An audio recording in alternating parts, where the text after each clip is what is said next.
Our travel digital pouch is from Ellis Home and Travel. As a content creator, mas gusto natin na organize ang gamit natin. Sino ba naman ang ayaw na organize ang ating mga gamit like gantong mga gadget natin kapag magva-vlog tayo? Mas gusto natin na isang kuhaan na lang ang ating mga bag para talagang nandun lahat, including na yung mga lightning or lapel natin, including our tripod and etc. Kaya I suggest you must have a larger pouch. Kaya kung ako sa inyo, umorder na kayo dito sa Ellis Home and Travel. This is the sample of their bigger size. Kaya kung ako sa inyo, umorder na kayo ng gantong pouch na talagang madadala nyo kahit saan. Kasyang-kasya ang mga gamit nyo sa ganito.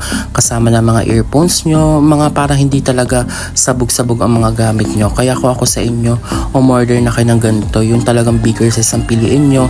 At mostly, with this larger pouch, napansin ko makapal ka pala itong pouch natin na to.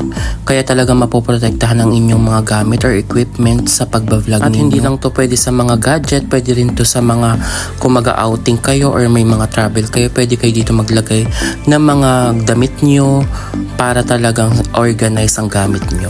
Kaya kung nagustuhan nyo yung ganitong larger pouch dito sa ating travel digital pouch, order na kayo, click nyo ang yellow basket ko. Bye!